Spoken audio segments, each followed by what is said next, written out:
Welcome back to the Soundstage, everybody. I'm your host, Kyle. I'm so excited to have the one and only DJ Mojo live here with me. Mojo, go ahead and introduce yourself. Tell us where you're from, what you do. Awesome. Hey, first of all, thank you, Kyle, for having me. For those people who don't know me yet, I guess you're about to find out today Absolutely. in this episode. I'm Joe, down here in Southern California. I've been a DJ for a little bit over a decade, and I now specialize in weddings and have been a full-time DJ since 2015. 2015. So Yeah. so you said you've been like your single job or whatever since 2015. When did you actually start, and kind of what got you your start? Yeah. So my beginning started, I would say, either 2009 or 2010. Okay. It's really hard to say. I think that's when I dabbled into music and trying to figure out how to DJ.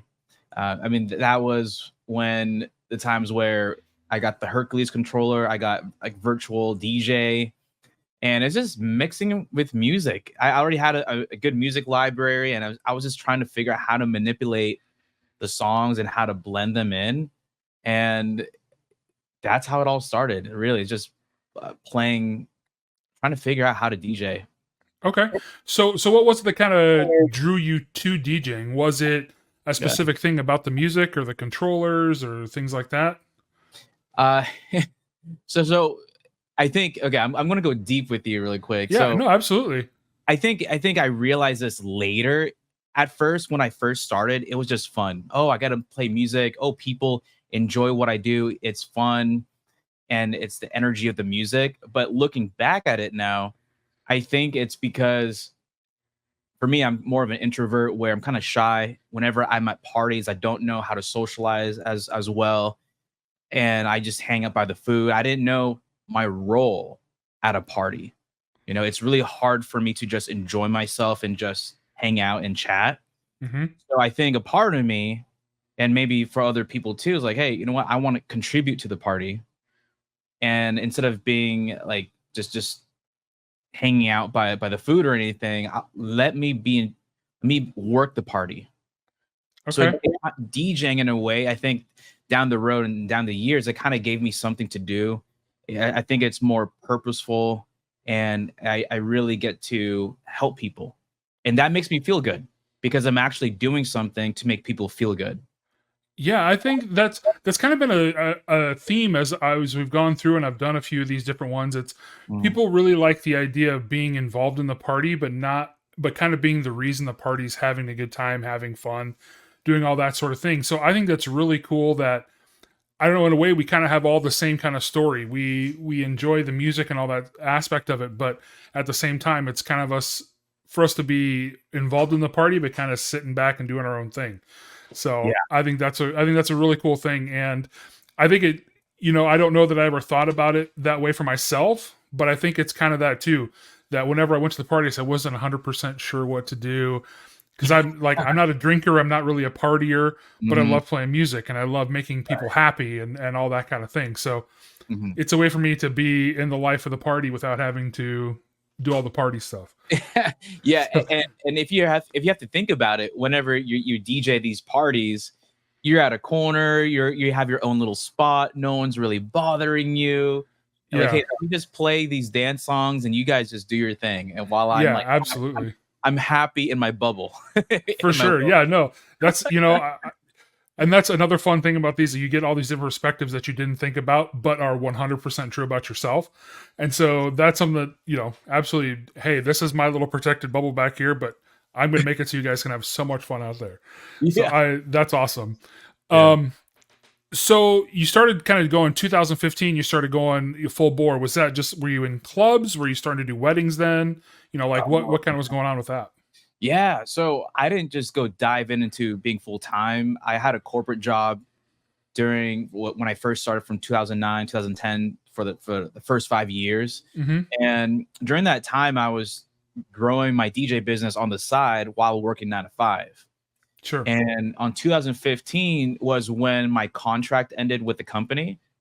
And now, fortunately, I had 32 weddings lined up by that time that it happened.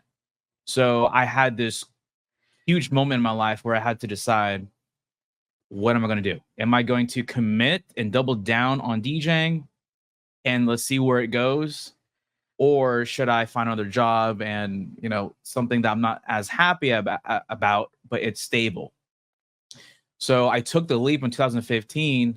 So I think things fell into place where my contract ended, and now I had to decide what I'm going to do. That was a critical moment for me.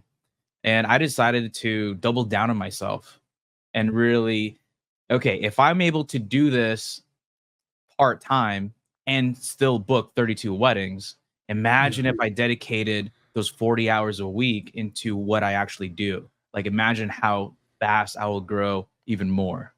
Yeah, and I do add that to like the part time doing 30 weddings. Is that really part time? I don't necessarily know that it is. Mhm.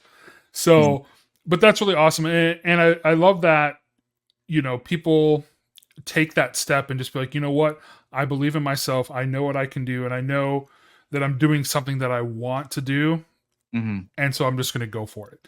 I Right. think that's a really great thing, and shows a lot of grit for a lot of the people that I've had on here and other DJs in the industry, obviously, that just, you know what, I'm going to bet on myself, and just showing what that can do for everybody, how much free time it can give you, how much Right. flexibility over your own life you can have. I think is pretty awesome. Yeah. I also want to add to that because for anyone who's listening, like, be wise about it too. Like make sure you save enough money. If you were to transition to doing this full time and committing, like, it was fortunate that I was able to have weddings lined up, so I had some kind of security in advance. Hmm. So I think that would be the best route to go about it. Is once you have the DJ side of the business equal to your 9 to 5, like in terms of like the money coming in, Yeah, then you have some time wiggle room to commit to yourself. yeah, And yeah, yeah. I think that's a really another good point. Don't It's not that don't bet on yourself when you only have one or two weddings lined up, but I know. it's a lot scarier if you only have one or two weddings lined up. Yeah, like you said, if you got multiples lined up and you can make it work. Yeah. And the other thing is also, because it doesn't always 100% work every single way for everybody. Mhm. So, also know when it's time to not give up and do that sort of thing, but just be like, okay, hey, this wasn't good timing for me to go and do this all on my own just yet. Maybe I need to dip back in, do this for a little while longer, and then I can come back out and do Yeah, that. So, exactly. being humble in a way, I think is a really good idea too. Um, Mhm. so you said like 2015, you really started going, you're doing a lot things on yourself. So are you a single op, a multi op? How does your company operate? For me, it was I didn't think I was ready for multi-op. I don't think that was even a part of the thought process. I was just focusing on just getting bookings for myself. Sure. So primarily I was a solo op, but ever since I became full time, I wanted to fill my calendar up. So I reached out to other DJ companies, and they hire me as a subcontractor Hmm. to DJ on behalf of their company for these events. Okay. So primarily I marketed myself as a solo op, but on the side I help other companies too. Sure. Uh, when I But first that's also another way to keep your board, your dance card full. Yeah. That's I don't think that's necessarily a bad thing. Um, Mhm. so as you're going out and you're doing everything by yourself, I've seen some of a lot of your YouTube videos. Yeah. I follow you on Instagram, all that kind of stuff. You've do some pretty crazy locales. Um, so what is it something that you do to try to make your company stick out from the pack? Something that's a little bit different than you think that some of the other people in your area do, that really help you, grab and engage with your audience. Oh, that's a good question. I mean, from a marketing standpoint, I mean, just for the fact that you watch my videos on YouTube, Yep. that's a huge differentiator already. I believe Sure. that not a lot of people put their content out. And in a way, it's really being able to put yourself out there, Hmm. and you're letting people know about who you are. But the great thing about the videos, and I think that's to answer your question, it really helps you separate yourself, because really there's only one of me. There's only one of you. Like every DJ is so unique in terms of their personality, their approach, their skill level. And I believe that I think what allowed me to be successful here today was the ability to put out a content on YouTube and social media Hmm. to really highlight, hey, here's me. You know, I may repel people, but then I may also attract the right people for me. Right. So I think that what I was able to do, and thankfully when I committed myself in 2015, that's when I really went hard on those YouTube videos because I had like my back against the wall. Man, I have to make something out of this. Yeah. So being consistent with the videos, it really established the brand, you know. So I'm sure other people are putting out content out there. I wish more people will. So that way clients will be more educated about who they like, who they don't like, because everyone's different and everyone has their own strengths and weaknesses. But I think what allowed me is just because I put myself out there, Hmm. people can get to hear how I sound, what they get to see what I do and my reasons behind it. And it just really helps paint a picture. Okay, now that I've seen his videos or now that I've seen his content, he's a safe bet because everyone's taking a risk on their event, like who are they going to bring along to DJ their event. But I think just building at that trust in the marketing process early on, it just really helps with the credibility, builds that trust, builds the confidence that okay, I would go for this person. I think that's a really good thing too. Um, and then like as far as the YouTube thing like that, like I've considered it all that sort of thing, but then like I have that same thing that we talked about earlier. Oh, I'm not that interesting. People don't really want to hear my story on it. Mm. And you said before, you know, you're a bit of an introvert. What was it that kind of was it just because you wanted the company to grow that much more? Is that what gave you the confidence to step out and start doing the stuff on YouTube, or was there another factor that kind of drove you? Like, you know what? I think this is a really good idea. Yeah. So a couple of reasons. Primarily when I first started YouTube, it was really just to document my journey. Like, hey, I'm this new DJ beginner. All right, let me just put my work out there. And I Okay. think back then, 2015, like YouTube wasn't that popular, or maybe it's starting to. Yeah. Maybe I caught it in a good time when YouTube is starting to blow up and more people hop on it. But it was really just to document. I'm like, oh, hey, check out this. Because all these events are so cool and so fun. Sometimes I like to relive the moment and watch back and see my journey because I knew I was going to do this in the long run and I just want to see how I grow within the years. So Okay. primarily it was documenting it. But then I realized when filming and documenting, man, I wasn't good talking on the camera. I had to figure all of that out. So eventually I learned how to MC and I realized that being on video, talking to the camera helped me become a better communicator, helped me become a better MC. So it kind of ties into the DJ aspect. I mean, from making these videos and just documenting my journey, getting comfortable on the microphone, and also transferring that skill into MCing. And it's getting that repetition and practice, being uncomfortable in talking in public spaces and just being really, you know what, I'm doing this for this audience. Like it really helps you train your mind, like you're doing, like you're focused on doing it and not being distracted and like you're just, anyways, I'm rambling. but No, no, I think that makes a ton of sense. yeah. I feel like again that's some way that I hadn't thought about it. Oh, you know what? It's just another way to practice what you're doing in front of people all the time and Mm. going through the repetition and speaking to people that you don't really know because you know Yeah. 9 times out of 10 you don't know 99.8% of the people at a wedding that you're doing, Right. but you're asking them to trust you to you take them on a journey and go do all this other kind of stuff. Well, Yeah. it's the same kind of thing on YouTube. You know, people don't know you and you don't know them really, but hey, come trust me, watch this video and see what I do Mhm. and do all that. And I can definitely also see where the repetition helps you become a better speaker. Because I can already tell just from doing, you know, this is our I think 10th show Yeah. for this podcast, and I can already tell like my deliveries are better and my being able to say what I mean and all that kind of stuff is just getting better at the more times I do it. Right. So yeah, repetition I think is a really good one. That's a Yeah. really cool thing. So Yeah, sure. So do you have an actual specific company name, or you just DJ Mojo, all that? man, when I first started this, it was just DJ Mojo. Like, and I thought about it. And it's like it's so hard to think of a company name. Mm-hmm. And I think fortunately, like I ended up with just my name. I think just for Sure. more brand recognition.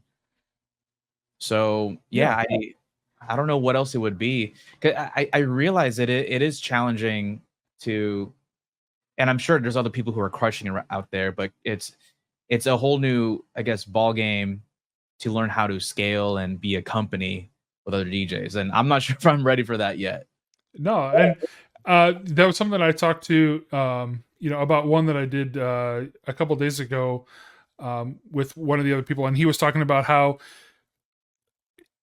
whenever he grew his company, he never wanted to be the, I have 30 DJs under me and I just do this. It's like, I always want to go out and I want to play the music and I want to do it. It's my company and all that. But Mhm. having two or three other DJs under me is great, but I don't think I want to go past that. Yeah. And so kind of understanding where you fit, because there's definitely obviously those companies that like, hey, we have, 30, 40 DJs on the roster and they're out every single weekend and doing all this, which is great.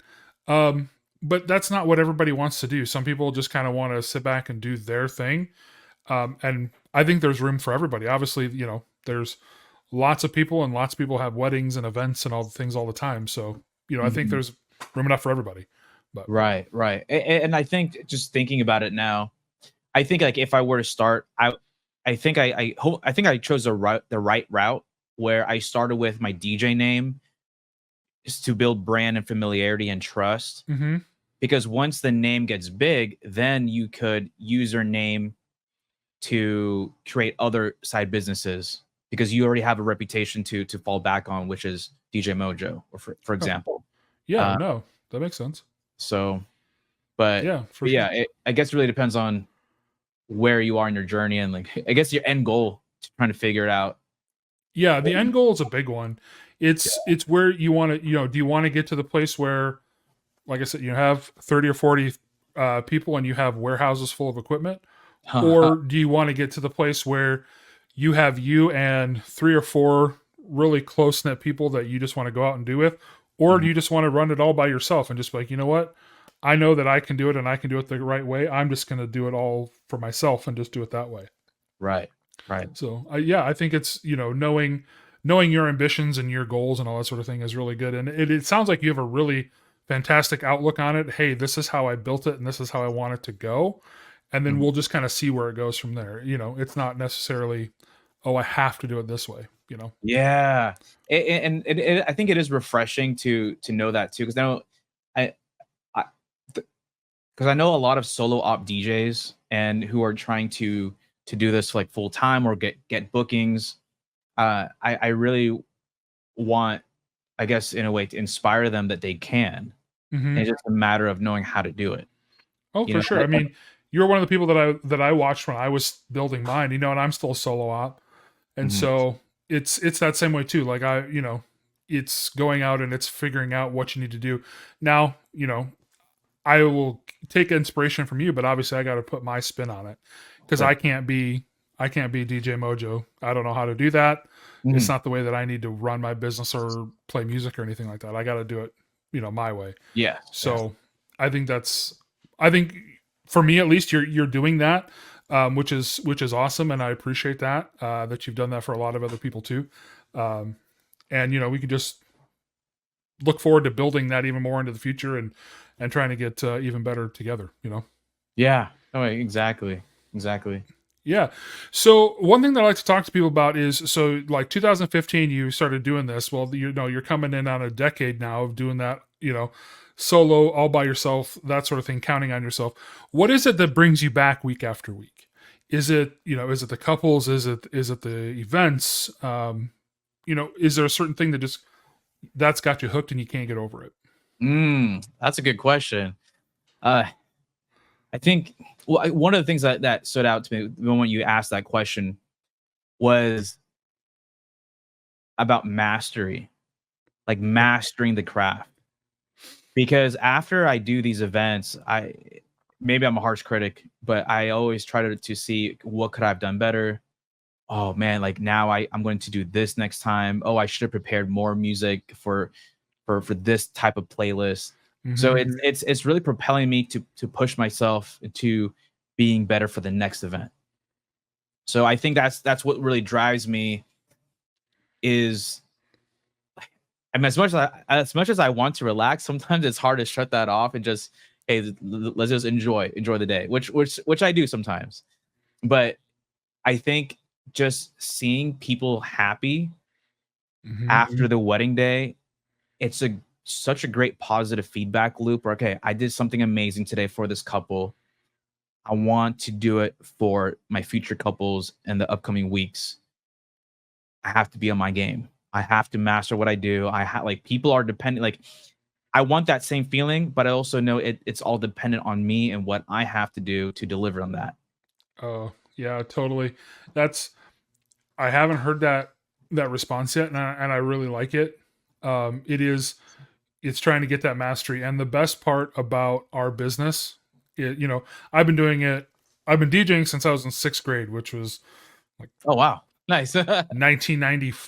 No, so it would have been 1993, 1994, Yeah. somewhere around there. I started DJing. So I've been DJing a long time now. That wasn't straight through. Hey, I'm just doing all that sort of thing. But Mhm. um, what kind of got but even after all that time, there's still so much to know because every time you learn something about a genre of music, like let's say like I'm starting to learn a lot more stuff with Latin things because I'm doing some more of those events and things like Mhm. that. So now that is a whole new degree of music stuff that I don't know nearly enough about. Sure. And just starting to dip your feet into that, you're just like, okay, well, this is another 10 years of figuring out what the heck I'm doing, Mhm. trying to get those things on point and trying to do all that. So the continued education is also fantastic. And I also love the puzzle of no two events are the same. Oh You yeah. might have sisters who do their weddings on back to back weekends at the same venue, and they're going to go completely different. Right. So, which is great because it's figuring out that puzzle piece, and like you said, mastering not only the music but how to run events and all that kind of stuff. That's going to help you manage through all those sort of things. So, I think that's a really cool Oh answer. yeah. Especially when you're dealing with lots of clients and lots of events, sometimes back to back. Like you have to find a system or a way to be on track, be on point, be organized, and Yeah. so you won't lose your mind. No, uh, yeah, for sure. yeah. But Yeah. I want to add something second. So I think Hmm. the mastery was the first thing that came to mind, but I'm sure maybe you feel it too. But I sometimes get scared of messing up at weddings. Yeah, I mean, yeah, every all the time. Exactly. It's a horrible feeling, right? Hmm. So I think that's one of the things. Like I spend so much time preparing for my events, so that way I'm ready for anything. Hmm. And sometimes like it's a hard to figure out that threshold of like, okay, now I can stop preparing. Yeah. Because like when you show up at these weddings, you don't know what's gonna happen and you're just hoping on your preparation and your experience to carry you through, Yeah. so it's I think that's what keeps me up is like, hey, I don't want to mess up at my next one. I want to make sure that mentally I feel confident and I know exactly I know what to do and I feel ready to crush it at the next wedding. Yeah. Yeah. I talked about this a couple podcasts ago, but I messed up on a bride's name Oh. last year. It was what you talked about. It was a triple weekend. It was a Friday, Saturday, Sunday. It Mm. was on Sunday, and all of the brides had S names. Oh no. Yeah. They were. It was Stephanie and Sarah and like. So I said the one from the night before when I did it, Oh but no. luckily I had done all the preparation before with them. That I said it and then immediately caught myself, and I'm just you feel horrified, and Oh yeah. at that point she could have come over and screamed at me, and I would have been like, "Yep, you're absolutely 100% right. I completely messed it up." But I went over to her afterwards. I'm like, "I am so sorry. I this is, this is why this happened, this whole thing. But luckily I had walked her through enough of the stuff and been there for her, like as a planning and going through and doing all this. She's like, don't worry about it, it's fine, it happens. Oh, good. Like, I know, like, I still wake up in cold sweats about it, but she, yeah. after 4 seconds, she was like, "Oh, I hardly even know." Like, she didn't care, she didn't hardly notice, Right. and just went on with her day like it was the whole thing. But to me, my entire life was just like, "Okay, well, I can never do this again. This is clearly I can't DJ ever again Yeah. because I just messed this up. It's Right. just nobody's ever gonna want to hire me again." But I think we all feel the way sometimes. oh, it Yeah. doesn't matter what it is. If there's one, I said this to Big Daddy. I worry so much until after the last formal dance is over. Then I don't care. It's like, okay, we're Mhm. done. I've done all my intros. I've done my things. I've done everything I need to do. All my Yeah. formal stuff's off my plate. Okay, now it's easy. This is Yeah. the easy part. Right. Right. But Right. it's messing. I don't ever want. I hate messing up any of those important things. Well, that's the time when everyone's sober and everyone's Yeah, paying attention. yeah. Everybody remembers what you did. Remembers. Exactly. Exactly. Right. Right. So as you're looking back and going through these different memories, is there a specific one that you have had an event, or something that really sticks out in your mind as, wow, I can't believe I got to be part of that. That was so cool. I wish I could recreate that every week. Is there something that really sticks out in your mind? Oh yeah. Well, I've done many fun weddings. I think there's one wedding I was at the Hummingbird Nest Ranch in Okay. Simi Valley. So I'm from California. For those people who know it, it's like one of those venues that TV shows use to shoot their shows. Oh, It's nice. beautiful, and I've done many fun weddings there. It's more like of a high end venue, but it's just like the sunset's going down. We have the beautiful fountain, double staircase overlooking the mountains and the view, and the crowd was just amazing. Open air, like it doesn't feel confined. Like minimal decorations are needed. Like just the whole vibe was Yeah. amazing, and string lights, and it just felt very intimate, luxurious, and fun. Yeah. That's how I. But it's That's really, yeah. no, that's awesome. I've seen some of your things. Some of those venues that I think you got a couple years ago. You got flown to Hawaii to do one. Oh That yeah. one, that one was a crazy wedding. Just looking at, it, I'm like, man, just to be there. Hawaii. And I'm glad you brought up Hawaii. Yeah. yeah, well, it's because like, and I think about it still to this day. Like when I go to certain venues, I'm in the Midwest. We don't have the crazy ocean views and all that kind of stuff like you Mhm. guys have, but um, there's still some places that you go there and you're just like, this is stunning. This is gorgeous. I had no idea this was here. How Right. did I never not know that this was here? And we have a venue not too far from me that it is literally on a what's called a B grade road, which means that even during the winter, snowplows don't go on it. Oh wow. Okay. And it's just out in the middle of literally absolutely nowhere. There is no cell phone reception. They can't get Wi-Fi out there. Oh wow. And it's just this venue that this dad and son built, Wow. and it is stunning. And it's literally, if you didn't know it was there, because it's 5 miles off of a paved road, Yeah. you'd never know it was there. Yeah. And it's just beautiful out in the middle of nowhere, surrounded by cornfields, but Wow. absolutely stunning. And everything's hand built with old timber and all. It's just crazy. That's amazing. Like Yeah. imagine if you feel that way, imagine their guests who Yeah. are there. And like, whoa, I like it's such a hidden gem. Like, Yeah. I actually had a friend who did funny enough, there was a couple from California yeah. who did a destination wedding to there. Oh, what? They flew to Iowa and Right. did their wedding there. And a friend of mine was a DJ for it. That's amazing. Yeah. Yeah. It's Very cool. nuts. So, that's Yeah. really awesome. I appreciate you talking about your whole company, all that sort of thing. But then, kind of the next part that we like to talk about, it really got to get into the nitty gritty of the DJing part. Oh, for sure. Um, what kind of audio stuff do you use? So let's start with speakers. What kind of speaker guy are you? Should we be controversial in this one? Absolutely, 100%. Absolutely, yeah. Bring it on. Okay. Here's the thing. My speaker setup has developed over the years, and Yeah. I think sometimes we just don't know what we don't know unless we heard it from someone else or on YouTube. And so, okay, sorry. Repeat the question again, so I know where to go. No, sure. Like what? So just to start off, what speakers That I'm using now, or what? all you can go back to what you were using, what you are using now, why you're using it, All wherever right. you want to take it. Cool. I'll start with what I'm using now, Okay. and then we can go back and see the reasons why I use the system now. Perfect. So the system that I'm using right now are the Meyer Sound Ultra X40 tops, Okay.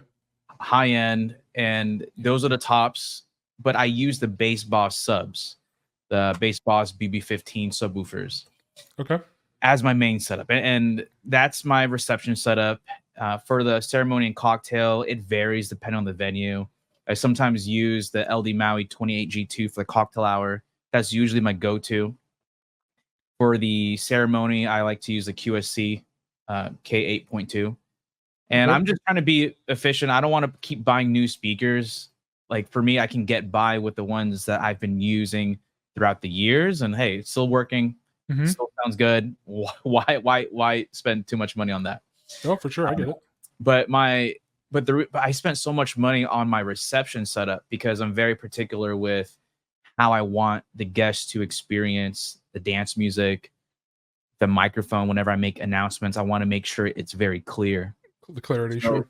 Mhm. so my tops have changed over the years. When I very first started, I didn't have any speakers at all. I rented speakers from my uncle, who was also a DJ. It was the B52s. I forget what they were. Oh, sure. Yeah.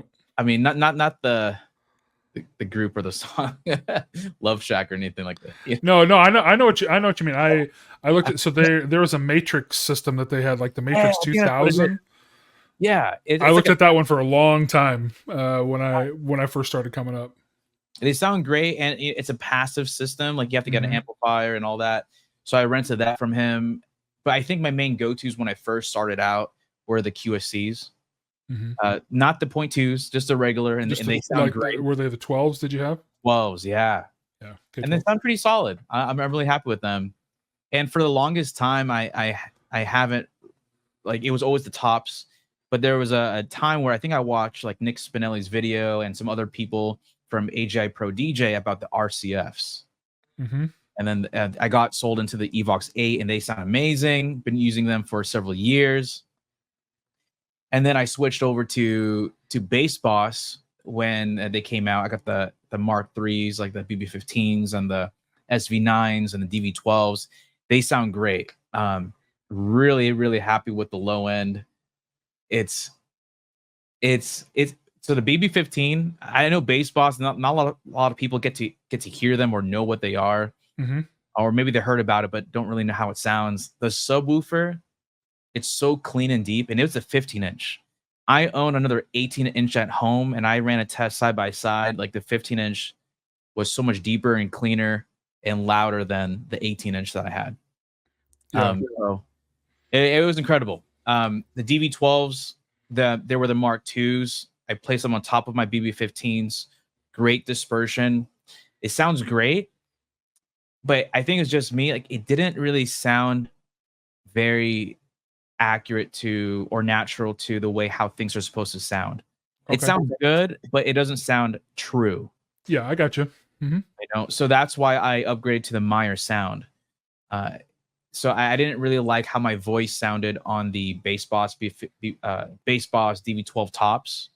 Yep. But once I heard the Meyer sound when I went to NAMM, I forget 2023 or 2024, I was sold on them. I was like, man, this is really, really accurate, and at loud volumes, it cuts through.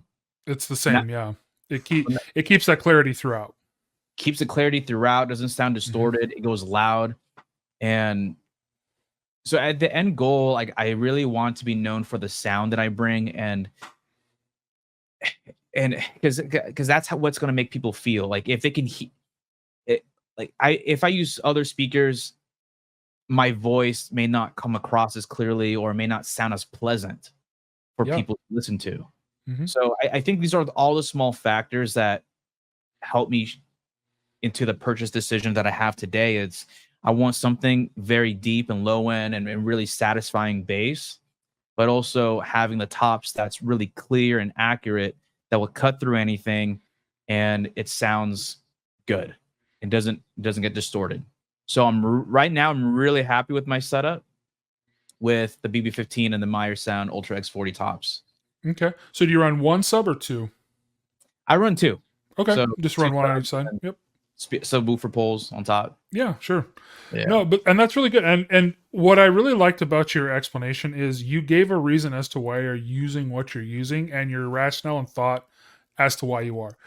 I think a lot of people just kind of get into, well, somebody told me this was good, so I got it. It's and it works. Mm, Which there's nothing wrong with that. A lot of people who call NLFX, that's what they're kind of saying, hey, what do you recommend? sure. They're asking us that, and I'm totally fine giving everybody recommendations and all that sort of thing. So, but there is really no substitute for you going out and listening to everything that you think you want, and then making a purchasing decision based on that, and then coming to me and being like, hey, Kyle, you know what? I went out and I heard the Myers. I really want to get those. Can you give me a deal on them, or insert name of speaker here? Right. Anything like that. So I think that's a really cool way that you did that, and I really like the how you explained how, hey, I started here, but now I've decided this is how I want my brand to sound. Yeah. So this is what I need. Exactly. Yeah, it's I mean, it wasn't something when it wasn't something that I thought of originally when we first started out as DJs. It's Mm-hmm. we're just concerned about, hey, am I playing the right music? Like, let Yeah. me focus on these details. But as you grow in your career, it's like, all right, how else can I become better? Or how else can I make the experience for my clients better? And what I like to do is reverse engineer, is think about their experience and how they are experiencing it. They're experiencing it through their ears, through their eyes, Mm-hmm. and it's like how we make them feel. So Yeah. yeah, so that's why I went that route. It's expensive, don't get me wrong. It's like I'm sure This any whole like hobby is this whole thing we do is expensive. exactly.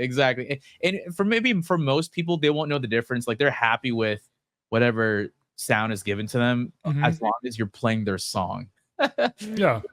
But I think it's yeah, I think it's mostly for me, but then you're right, having those reasons to justify. People may not realize it at my events.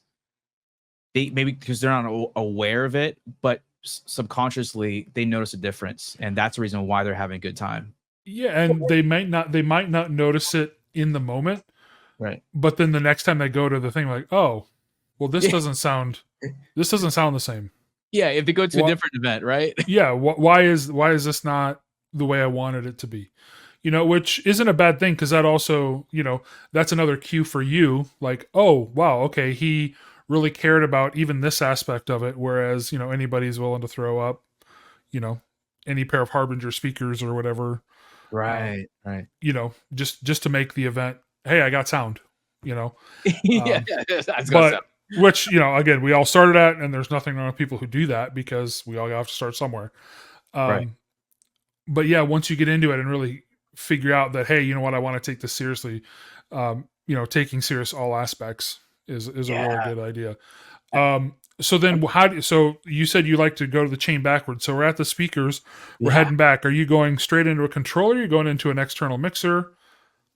When I first started, it was the controller. I used a Pioneer DDJ SX2 for a long time and just did everything from there. Yeah, I think we're 10 for 10 now for people who started with the SX2. Oh, Everybody really? had that one. That's so funny. Yeah. Hey, it was a solid controller, man. Yeah, it was. Yeah, for sure. Super solid. But yeah, eventually, I think ever since I've been doing weddings, I always like to have a backup plan in case something goes wrong.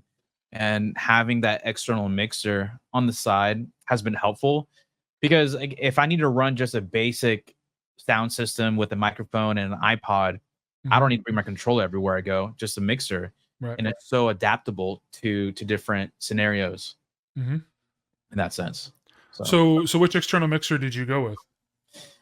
the solid one was, I had an Alto. It's just from I Okay. think Guitar Center, but now I like to use Yamaha. Okay. So I use Yamaha for my cocktail hour setup, my ceremony setup. Now I use, and then I switched over to the Bose T8S and the Bose T4S, the digital mixers. Mhm. But now I use the QSC Touch Mix 8 for my reception. So I've played around with different mixers, and the Yeah. Touch Mix is what I use now for the reception, and then now for the ceremony I use the Bose T4S. Okay. Yeah. Yeah. I'm also an external mixer guy and Yeah. also a QSC touch mix. So Nice. it's definitely it's. I just love the versatility that it gives you. Obviously, there's you know bigger, badder ones, things like that. But I'm not running 10 mics or anything crazy Yeah, like that. exactly. So look at Lou Paris's new microphone setup. Is it's insane, and Oh, I'm I'll have to extremely check that jealous of it. But Yeah. no, it's. I think that's a really cool idea, and just like everybody else, you start out running everything in your controller because that's what you know and that's what you can afford. Mhm. But being able to move up, I think, is a really awesome thing. I want to add something too. Speaking about like the external mixers, Hmm. the my favorite one in terms of the way how it sounds when talking on the microphone is the Bose digital mixers, the Bose T8S and the Bose T4S. There's Okay, this, there's this one feature on that mixer that I can't replicate on any of the mixers that I've used so far. I mean, maybe other ones, maybe, but on the Bose digital mixers, there's this thing called tone match, and you okay, can choose. There's a selection of microphones that you can choose. In this case, I use the SM58. When I choose that tone match setting for the SM58, the voice sounds so much clearer and crunchier, and sounds much more pleasant. Because okay, I've had instances where I just patch a microphone to a regular mixer, and speaking on that microphone out to the speakers, it sounds kind of muddy. It doesn't sure, it doesn't yeah, sound clear and cuts through, but that tone match setting, it's you have to hear it. Like, find someone and do an A/B test, like just passing through, and then with that preset with the microphones that you have, you'll notice that there's a difference. And I had a hard time replicating that on the uh, QSC Touch Mix. I don't know which frequency it was boosting or cutting or removing, hmm but I can't get it to sound the way that the Bose just T4S. quite you can't find to get it quite as nice with it. Yeah. So Yeah. I know, maybe this is a small detail, but I'm very particular with how I sound too on the microphone, because Hmm. even I had an A/B test with my assistant. Like, hey, dude, like, let me know what you think. Which one do you like more? And then he likes it with the tone match setting on. Okay. Crazy. Yeah, I'll have to do that. I'll have to maybe I'll have to get my hands on one of those and try it out because that's not something that I haven't messed ever with a Bose external mixer. So I might have to Yeah. Yeah. take a check and see what that's all about. For sure. And I had to share that. It's something like, man, this is No, like for sure. one. Hey, this is the sound stage, right? We're talking about sound here. So, Absolutely. No, absolutely. And that's the best part is, giving people options and giving people ideas of things that they hadn't thought about. yeah. That's really the whole idea behind this is just getting information out there because, what you guys do all the time and the way that you've created your business, we might have started our businesses on the same day at the same exact time, but we're in two totally different places in our journey. Right. And again, you never have everything 100% right. So getting any other outside perspective is always super helpful. Yeah. Um, Yeah. For so, sure. all right, so we're going to that. And so Yeah. you're still on a controller? Or are you on decks? What are you looking at Oh, now? yeah. So I use a controller at the beginning, but then I had to learn how to use turntables, because that's when I start DJing at the clubs, and they use turntables, but they're super heavy. Like, I did it for a while, and it's like it's and packing in your car. It's such takes too much You space. got 3 flight cases for it, and Yeah, I don't want to. I don't want to do the whole coffin. yeah. uh, so I had turntables, and then the one that I'm using now is the DDJ Rev One. Oh, okay. Yeah, it's a solid controller, man. And I have two of those. So I have one in my DJ booth. Well, I use the Toadmatic that I Mhm. just leave there, and then I use another Rev One for my cocktail hour setup. So when I DJ the cocktail hour, there's another Rev One, and it's all something I'm familiar with, and it's like $300.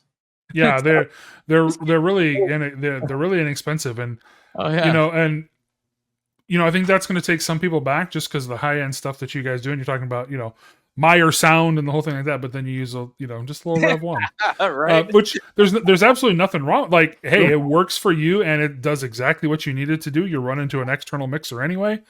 Yeah. There's zero thing wrong with that. It's just that's going to catch a lot of people by surprise. So, Oh, uh, dude. So uh, but again, that's awesome. I love the different perspectives. I'm glad you brought that up, and I thought of the reasons why I chose the Rev One. Primarily, it's for people. I'm sure people are wondering why I use it in the first place. Hmm. Because in my DJ booth, I have very little space to work with. I have my sound switch controller on my left. I have my digital mixer on top, my Hmm. microphone receiver on the right. So I would love a big controller, but I have to work with what I have and what's allotted in that space. Yeah. But one of Which Toad do you have? I think Do you have the 43? 43, the performance one. Yeah. Yeah. But here is some of the benefits though. Like I didn't realize having a small controller could do. Like for those people who, and maybe it's good that I'm using a small controller because it comes to show that you don't need the biggest controller that has all these buttons to crush a wedding. Yeah. Because one of the things I've learned using a small controller, yeah, there's not that many onboard effects or little things you could do, but it really helps you focus on the song selections, the programming, and it's focused on mixing, like even just the fundamentals. Hmm. I think that's what has allowed me to really hone it because I've been using the Rev One for a couple of years now, and I have to focus on those core things to DJ, like just picking out songs, blending, making it very clean, and that's my style. And everyone's different, Yeah. but it's such a cost effective way, man. Like, and it comes to show there's so many other aspects that that's more important than Yeah. just the controller you have. It's Oh, for sure. It's I mean, it's just like anything. Like right. I could drive a race car, but I wouldn't be very good at it because I don't know how to use it. Yeah, yeah, that's a good one. Yeah, yeah, yeah. And I think a really good point, kind of with what you're saying, is Priyan Jani. Oh Um, yeah, yeah. So I remember watching one of his YouTube videos, and he was trying to explain that to people that you don't need super fancy equipment to do things.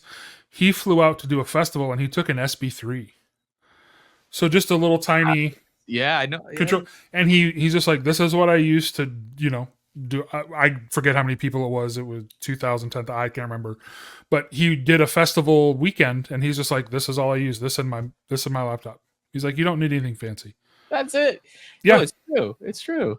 Yeah. And so he's just like, it's not about the tool, it's how you use it. Right. Because a hammer in my hand is not nearly as good as a hammer in a carpenter's hand. Mhm. I can hit stuff, but it doesn't mean it's going to look good when I'm done. So, Exactly. yeah, I think that's a really good thing. Yeah. And then, so we got there, and then what sort of microphones are you running? The ones I've been using in the ecosystem is the Shure QLXD. Okay. Before that was the GLXD. Hmm. But I've noticed as we do more weddings, and you'll notice that some microphones they have dropouts. And I'm like, all right, can't have that ever happen again. Let Nope. me just spend the money. Yeah. The higher you go in how much you charge, the less dropouts you're allowed to have. Yeah, yeah. If you're charging $250, they're okay with a couple dropouts. Right, Um, right. if you're charging 2,500, 3,000, $4,000 thing, yeah, they don't want any of those. Yeah, yeah. So You better know what you're doing. absolutely, 100%. Yeah. So that's kind of all your audio stuff. Are you a really basic lighting guy, or are you a super, hey, let's go crazy over the top lighting guy? I would say I'm more in the middle. Okay. So I know it varies of what that exactly means, but Hmm. in what I do for my weddings, I like to have consistency with how things look because that comes back into the brand. Yep. And okay, now they're experiencing my kind of wedding. So what I like to do are two things, Hmm. and this is how I explain to couples too, is I have the lighting for the ambiance, like for the environment, and then lighting for the dance floor. So essentially, those are the up lights that go around, and Hmm. then the lights more for the dance floor, and they're more of the wash effects. And I've realized that it's really all what you need, Yep. really, because and I think the way I've broken it down is because we want to make sure it's a cool vibe where no one's going to be in a dark corner of the room. But with my up lights, it really defines the space of where the fun is going to be, where the party zone. So I Okay. explained to couples where it's um grandpa or grandma who doesn't want to dance, they just want to hang out in the back. They're not in a dark corner, but Hmm. instead they're going to be right next to a cool lighting fixture that goes to the music. Yeah. So I have one for the ambiance and the vibe, and then one just more focused on the dance floor. Hmm. And the great thing about now technology is that you can control the lights. And I use Sound Switch for my lighting control. Hmm. So I explain to clients how I have it as a static color during dinner, but once it's time to party, they change colors to the music. Game's on. Yeah. So yeah, it's like a hybrid. Like I don't want to say minimal. Like I'm not running a gig bar and then Sure. like, just let it run Yeah. on sound active, whatever. But I'm not trying to build so many trusses and do whatever. It's like I just want the effect where this looks cool, it's clean, it doesn't look over the top. It's just enough to add some color and life into it without Yeah. being too bright and being dark enough where people can dance. Yeah, I'm the same way. I'm super basic when it comes to dance floor lighting. I've gotten movers. I've programmed them 15 different times, but I just, to me, it's never the look that I'm going for. The sweeping effects and all that sort of thing. I'm out, especially at a wedding. I too am just a wash guy. I just Yeah. use wash FX hexes from Chauvet.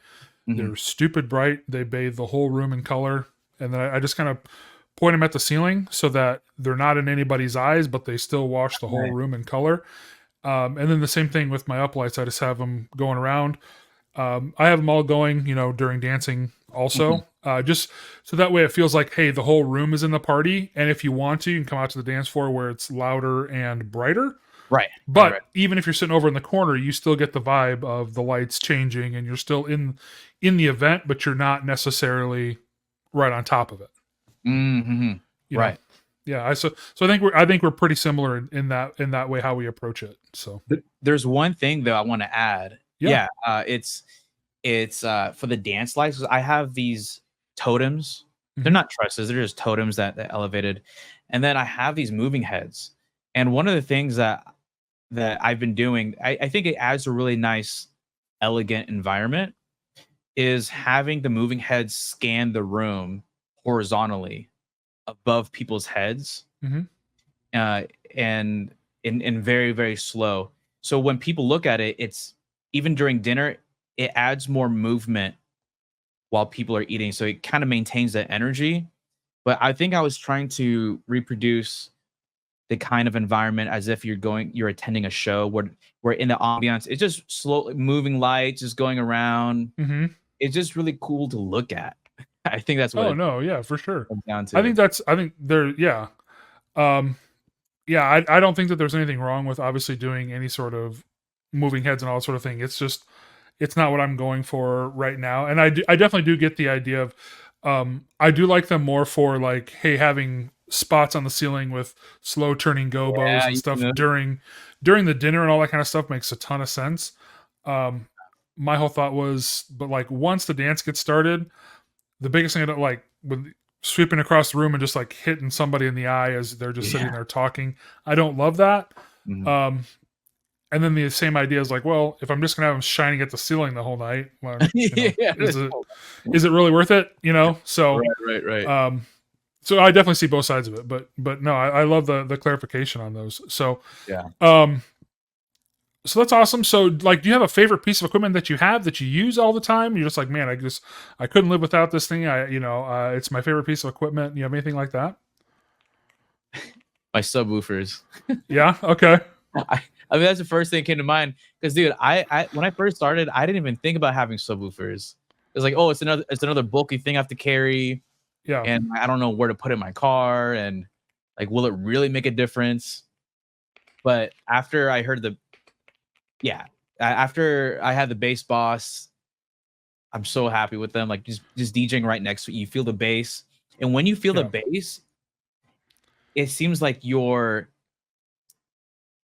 Your uh, energy goes up a little bit. your energy goes up because you can feel the music.